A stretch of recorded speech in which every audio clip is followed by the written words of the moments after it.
আউযুবিল্লাহি মিনাশ শাইতানির রাজিম। বিসমিল্লাহির রহমানির রহিম। সম্মানিত দর্শক শ্রোতা, আসসালামু আলাইকুম। আশা করি মহান আল্লাহর ইচ্ছায় আপনারা সবাই ভালো আছেন। আলহামদুলিল্লাহ, আমিও ভালো আছি। আমি মোহাম্মদ জুয়েল মোল্লা, আমার ইউটিউব চ্যানেলের পক্ষ থেকে আপনাদের সবাইকে জানাই আন্তরিক শুভেচ্ছা, অভিনন্দন। আজ আমি আপনাদের সামনে একটা অত্যন্ত মূল্যবান এবং গুরুত্বপূর্ণ আলোচনা নিয়ে উপস্থিত হয়েছি। আজকের আলোচনা ইন্ডিয়ার থেকে রিপাবলিক বাংলায় বিজেপির দোসররা ওরা বলেছিল বাংলাদেশের চট্টগ্রাম নাকি ওদের। এই ইন্ডিয়ানরা বহু বছর ধরে, প্রথমে বহুদিন বছর ধরে এদের চট্টগ্রামের প্রতি লোভ, কারণ বাংলাদেশের রাজস্ব আয়ের ৮০% এই চট্টগ্রাম থেকে আসে। আর চট্টগ্রাম তো আমাদের দেশেরই অংশ।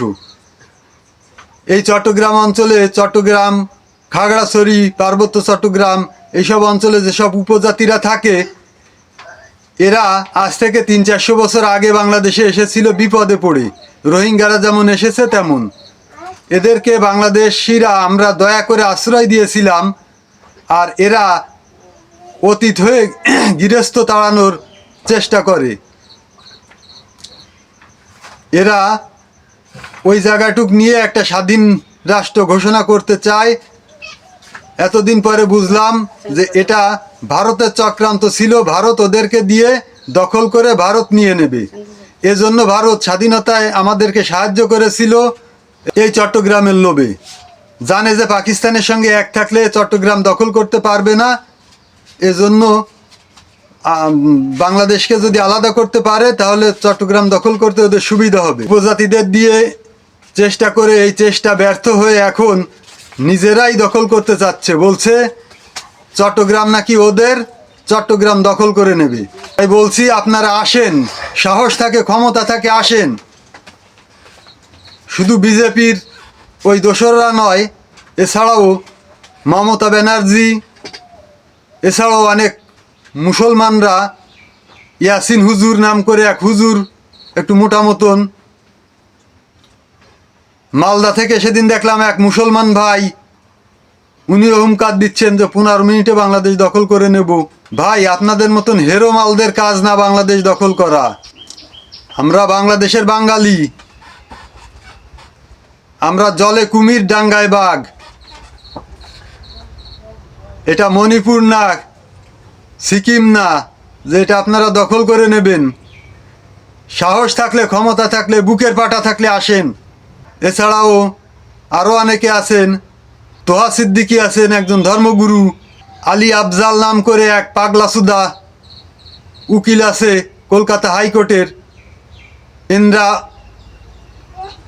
আমি বলি যে মমতা ব্যানার্জি বলে যে আমরা কি ললিপপ চুষবো, তোহা সিদ্দিকী সাহেব বলেন যে হাতের কবজি কেটে নেব, ইন্ডিয়ার দিকে কেউ চোখ দিয়ে তাকালে চোখ তুলে নেব। তা এইসব হেরোমালেরা যখন বলেছিল চট্টগ্রাম দখল করে নেবে, তখন কোথায় ছিলেন আপনারা? তখন শোনেননি? তখন তো কোনো প্রতিবাদ করেননি। তখন কি আপনারা এভাবে কানে আঙ্গুল দিয়েছিলেন? আপনারা কবজি কেটে নেবেন আর আমরা বসে বসে তামাক খাবো, আঙ্গুল চুষবো, তাই না? আপনাদের নিজেদের মধ্যে যাই থাক, দেখি আপনারা বাংলাদেশ ইস্যুতে এক। আপনারা তো ওই দেশের সংখ্যালঘু। আপনারে কেউ মূল্যায়ন করে? আমাদের দেশের অধিকাংশ হিন্দুদের তো এত দেশপ্রেম নয়, সংখ্যালঘুদের। আপনাদের এত দেশপ্রেম কি খেয়ে আসে? এইটাই তো আমি বুঝি না। আপনারা যদি নিরপেক্ষ লোক হতেন, ভালো লোক হতেন, তাহলে তো ওরা চট্টগ্রাম দখল করতে চেয়েছিল এটারও প্রতিবাদ করতেন।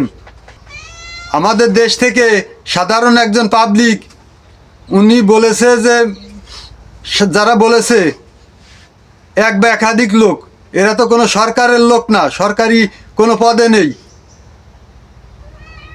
এরা তো সরকারে বসে নেই, এরা সাধারণ পাবলিক। এরা বলেছে আমরা কলকাতা দখল করে নেব, বোম্বাই দখল করে নেব, বিহার উড়িষ্যা দখল করে নেব। আর ওখানে যে বলেছে সে একজন পাবলিক, কিন্তু প্রতিবাদ করলো তো মমতা ব্যানার্জি, সহ আপনারা সকলে মমতা ব্যানার্জি সরকারে থেকে আমি মমতা ব্যানার্জিকে বলবো, তখন কোথায় ছিলেন? কানে কি তুলো দিয়েছিলেন না এভাবে আঙ্গুল দিয়েছিলেন? যখন চট্টগ্রাম দখল করার কথা বলেছিল তখন শোনেননি? তখন তো একটা প্রতিবাদও করেননি। বিশেষ করে ইন্ডিয়ার মুসলমান ভাইদেরকে বলবো, আপনারা এই ধরনের উস্কানিমূলক কথাবার্তা বলবেন না। এইসব কথাবার্তা বলা থেকে বিরত থাকুন, এইটাই আপনাদের কাছে আশা করি আজকের আলোচনা আপনাদের সবার কাছে খুবই ভালো লেগেছে। এই ধরনের আলোচনা নিত্য নতুন পেতে আমার চ্যানেলটাকে সাবস্ক্রাইব করবেন এবং বেশি বেশি শেয়ার করে আত্মীয় বন্ধুবান্ধবদের মাঝে ছড়িয়ে দেওয়ার অনুরোধ করছি, যাতে সবাই দেখার সুযোগ পায়। তোহা সিদ্দিকী চাচাকে বলছি, আপনাকে কেউ মূল্যায়ন করে? আপনাদের মুসলমানদের কোনো চাকরি আছে, অধিকার আছে ইন্ডিয়ায়? এত দেশপ্রেম আপনাদের। আশা করি আমার এই ভিডিওটা আপনারা শোনার পরে শুধরে যাবেন এবং কথাবার্তা একটু সংযতভাবে বলার চেষ্টা করবেন। এই ছিল আজকের আলোচনা। ইনশাল্লাহ দেখা হবে পরবর্তী আলোচনায়। সেই পর্যন্ত সবাই ভালো থাকবেন, সুস্থ থাকবেন। সবার দীর্ঘ আয়ু কামনা করছি।